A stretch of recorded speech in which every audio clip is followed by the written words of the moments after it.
dikasihi. Pada siang hari ini kita akan mendengarkan firman Tuhan. Sebelum itu kita bersatu dalam doa. Allah Bapa yang bertata di dalam kerajaan surga, terima kasih Tuhan, terima kasih Yesus atas berkat dan penyertaan-Mu di dalam kehidupan kami ya Bapa, sehingga kami masih bisa merasakan berkat kasih karunia daripada Engkau ya Tuhan. Allah Bapa yang bertata di dalam kerajaan surga, sebentar lagi hamba-Mu ini yang memberitakan firman Tuhan ya Bapa, urapi hamba-Mu ini ya Bapa, supaya bisa menjadi berkat bagi orang di sekitar hamba ya Tuhan. Terima kasih Tuhan, terima kasih Yesus. Sebentar lagi kami ingin mendengarkan firman-Mu ya Bapa, hanya di dalam nama Anak-Mu Yesus Kristus, Tuhan dan Juru Selamat kami yang hidup. Haleluya, amin.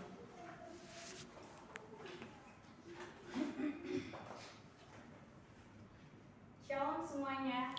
Shalom. Pada siang hari ini mari kita buka kebenaran firman Tuhan yang terdapat dalam 1 Korintus 13 ayat 13. Akan saya bacakan untuk kita semua. 1 Korintus 13 ayat 13. Demikianlah tinggal ketiga hal ini, yaitu iman, pengharapan, dan kasih. Dan yang paling besar diantaranya ialah kasih. Saudara yang saya kasihi dalam Yesus Kristus, pada siang hari ini saya membawakan firman Tuhan yang bertema hidup di dalam kasih. Saudara-saudara yang saya kasihi di dalam Yesus Kristus, kitab Korintus ini yaitu kitab di mana banyaknya jemaat-jemaat Korintus yang menyombongkan diri, yang merasa paling benar. Dan di kitab Korintus ini banyaknya jemaat-jemaat di Korintus ini yang tidak memiliki kasih. Oleh karena itu, Paulus mengingatkan kita sebagai jemaat di Korintus untuk hidup di dalam kasih, hidup di dalam kebenaran. Saudara yang dikasihi Tuhan,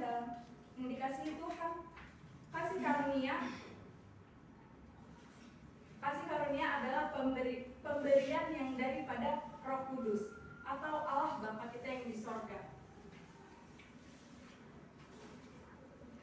Latar belakang dari 1 Korintus 13 ayat 13 ini gimana kehidupan di jemaat Korintus ini yaitu kehidupan yang buruk, di mana di situ masih ada percabulan, kekerasan, dan pemberontakan.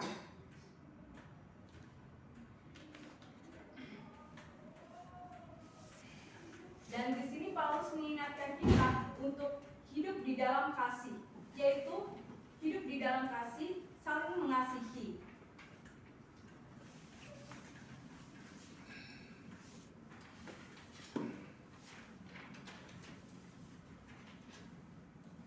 Dan saya mempunyai contoh kasih yang yang pertama yaitu kasih agape, kasih yang tidak mementingkan diri sendiri, seperti di dalam perkumpulan, yaitu di dalam perkumpulan contohnya kita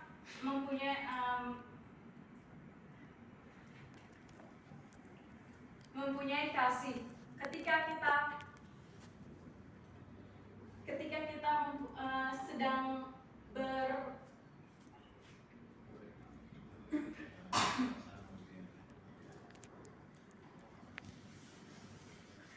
kasih yaitu perasaan sayang, perasaan kepedulian di antara satu dengan yang lain. Ketika kita tidak memiliki kasih, itu berarti kita tidak hidup di dalam Kristus. Oleh sebab itu, saudara-saudara yang saya kasihi dalam Kristus Yesus, hanya satu kasih yang kekal, yaitu kasih Allah Bapa kepada kita. Apa yang Tuhan berikan kepada kita yaitu satu, Ia rela mati di kayu salib.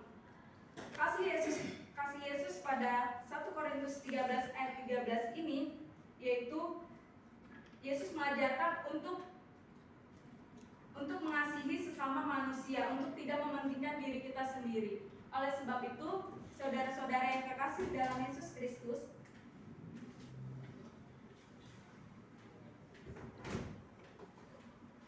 kasih secara umum yaitu kasih yang membutuhkan pertolongan, kasih yang tidak memandang ras, suku, atau agama. Di sini yang saya dapatkan dalam 1 Korintus 13 ayat 13, 1 Korintus 13 ayat 13 ini, dalam kitab tersebut ada 2 poin. Yang pertama, kasih di dalam lingkungan kehidupan kita, di mana di lingkungan terdekat kita, hiduplah di dalam kasih, hiduplah di dalam rasa belas kasihan.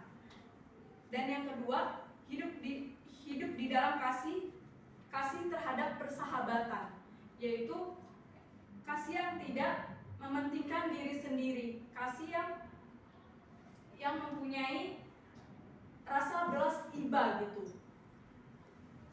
Dan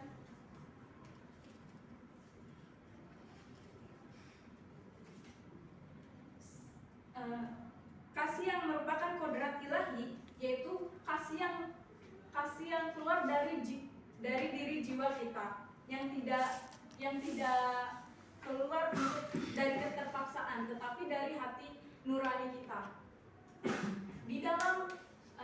Di dalam perkumpulan contohnya, kita mempunyai seorang teman.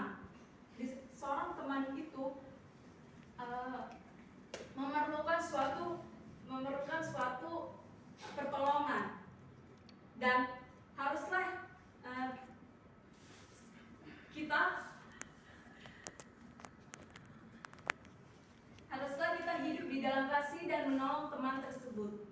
Oleh sebab itu, saudara-saudara yang kita kasihi pada Yesus Kristus, di sini juga saya mendapatkan contoh kasih yang sungguh sangat luar biasa. Contohnya kasih di dalam kampus kita, STT Kataros, yaitu kasih karunia. Di sini di mana kita juga belajar untuk selalu merendahkan hati dan selalu membuka hati untuk selalu berbuat baik.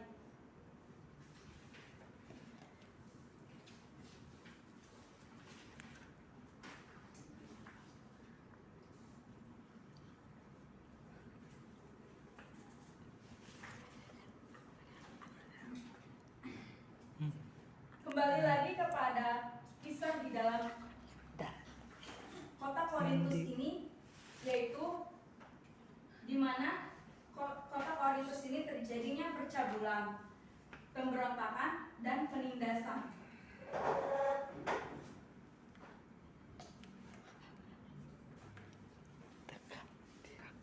Yang pertama, di kota Korintus ini terjadinya penindasan kepada orang miskin, yang dimana sering sekali orang miskin ditindas oleh orang kaya. Salah satunya pengemis, dan yang kedua pemberontakan. Jemaat-jemaat di 1 Korintus ini sering melakukan pemberontakan, yang dimana ia tidak berjalan di jalannya Tuhan, atau bisa disebut dengan tidak sesuai dengan pengajaran Allah. Yang ketiga yaitu percabulan, di mana 1 Korintus ini yaitu tidak memiliki banyaknya wanita-wanita yang kekurangan dalam biaya, sehingga jemaat-jemaat di Korintus memiliki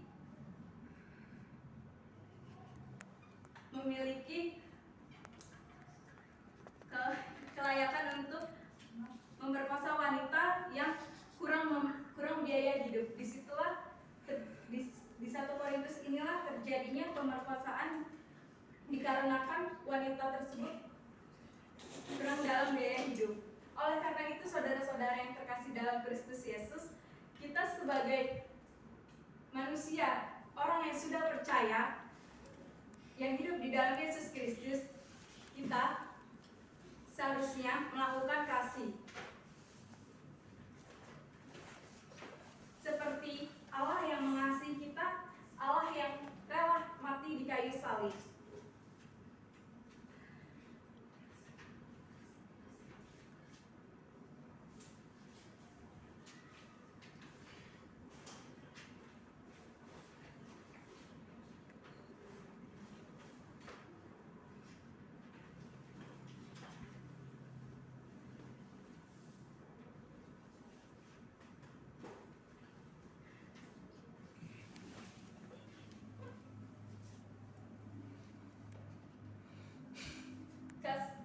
Di sini saya juga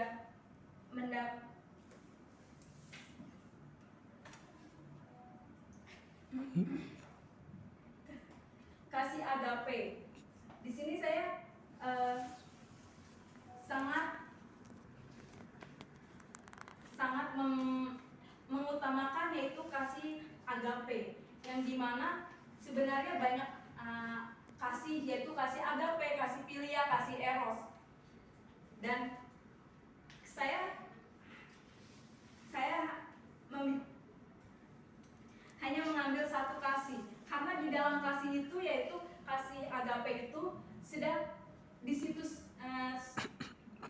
dikasih agape itu, disitulah kasih yang terbesar di dunia, yaitu kasih yang Yesus berikan kepada kita. Saudara-saudara yang terkasih dalam Yesus Kristus, kita tahu bahwa setiap manusia memiliki kekurangannya sendiri. Terkadang kita merasa paling benar dan merasa dirinya menyombongkan diri. Tetapi oleh sebab itu, saudara yang terkasih, saya mengingatkan bahwa kita semua adalah ciptaan Tuhan yang sebenarnya adalah Tuhanlah yang paling utama di dalam kehidupan kita. Saudara yang terkasih dalam Yesus Kristus, hidup di dalam kasih yaitu tidak mementingkan diri sendiri dan tidak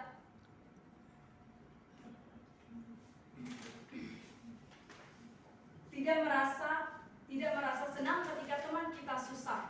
Oleh sebab itu, saudara-saudara yang saya kasihi dalam Yesus Kristus, marilah kita hidup di dalam kasih Kristus, di dalam kehidupan Yesus Kristus, dan bukan hanya hidup di dalam Kristus, tetapi kita juga harus melakukan kasih itu kepada teman-teman kita sekeliling, kepada keluarga kita.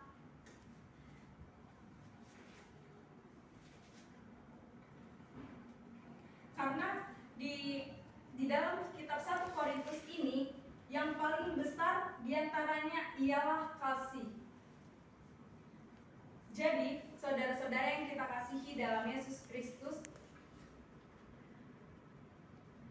Tuhan menginginkan kita untuk hidup di dalam kasih, untuk tetap berbuat baik. Di dalam 2 Tesalonika 3 ayat 13 yaitu, bertolong-tolonganlah menanggung bebanmu, demikianlah engkau memenuhi hukum Kristus. Jadi, untuk berkaitan dengan 1 Korintus ini, haruslah kita hidup di dalam kasih, tolong menolong, dan mempunyai rasa iba, rasa untuk menolong.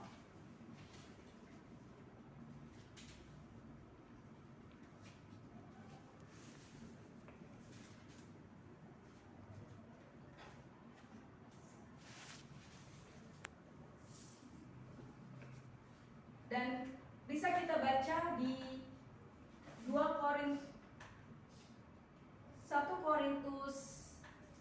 Korintus 16 ayat 14. Lakukanlah segala pekerjaanmu di dalam kasih.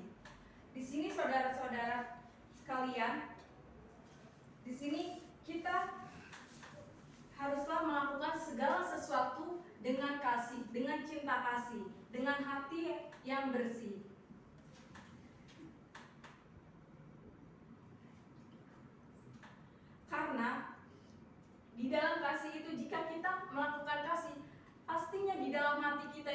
merasa bahagia, senang, dan hidup kita juga merasa bersyukur kepada Tuhan. Saudara-saudara yang terkasih dalam Kristus Yesus,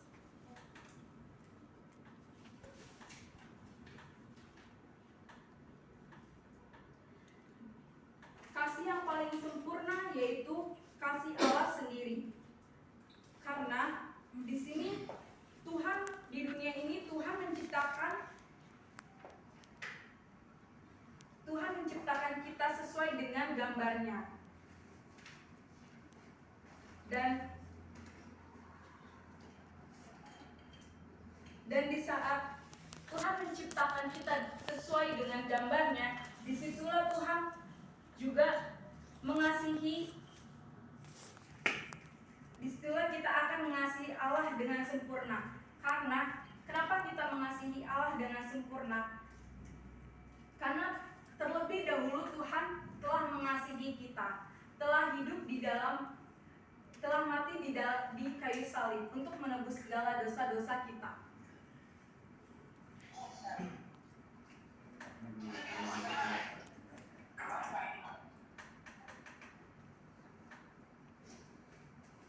Oleh karena itu, Yesus juga sangatlah ramah, lembut kepada semua orang.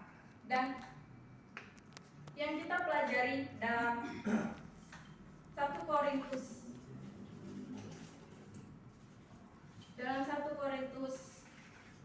13 ayat 13, yaitu hiduplah kita di dalam kasih karunia.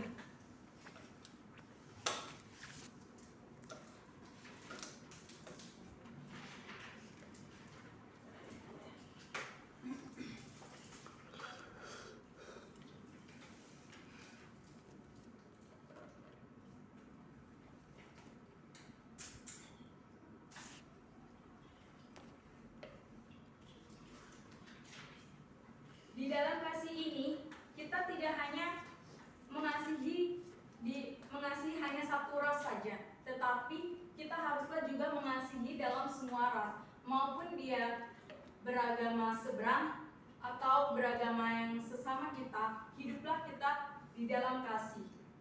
Tetapi di sini firman Tuhan mengajarkan kita untuk mengasihi sesama dahulu. Sesama dalam arti yaitu sesama manusia.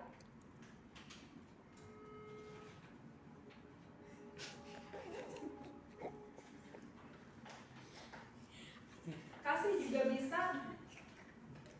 juga bisa kita sangkut pautkan kepada perasaan sayang, perasaan suka, yaitu perasaan di mana kita menginginkan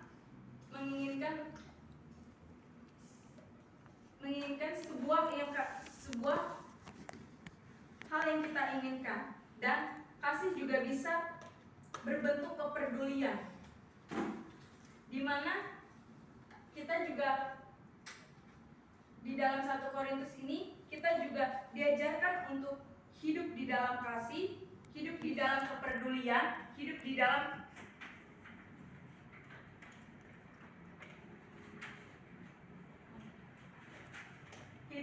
kasih persaudaraan.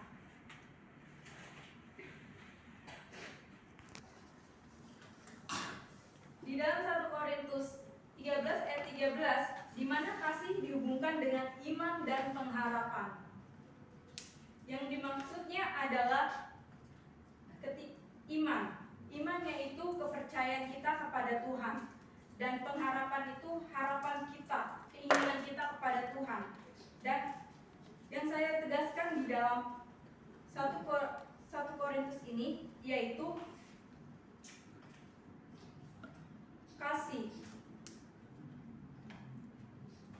Seperti yang tadi saya jelaskan kembali, yaitu kasih. Saudara-saudara yang saya kasihi dalam Yesus Kristus,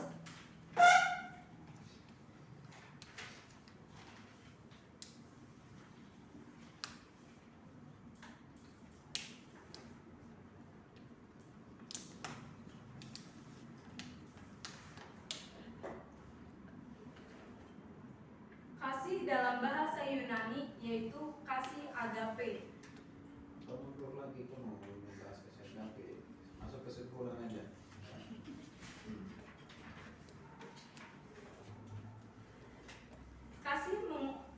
Kasih merupakan kodrat ilahi kebahagiaan dari jiwa. Ketika kita melakukan kasih di dalam kehidupan kita, otomatis hati kita merasa bahagia, merasa sukacita, dan merasa hidup kita itu damai, sejahtera. Dan kasih ini yaitu kesukaan dari Roh Kudus, dari Tuhan. Kasih ini akan berlangsung di hidup kita terus-menerus jikalau kita di dalam hati kita merasakan kasih dan damai sejahtera. Oleh karena itu, saudara-saudara yang saya kasihi dalam Yesus Kristus, dalam kitab ini kita diajarkan untuk tetap berbuat baik, untuk tetap melakukan apapun yang Tuhan inginkan, apapun yang kita kerjakan, lakukan dengan berbuat baik.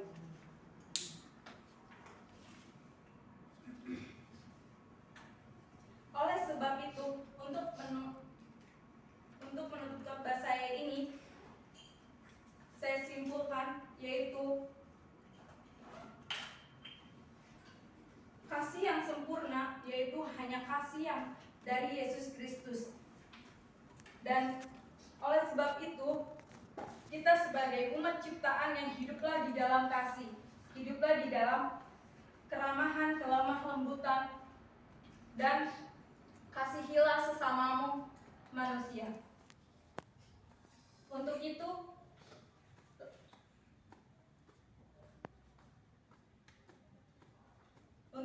berbuat kasihlah selama-lamanya.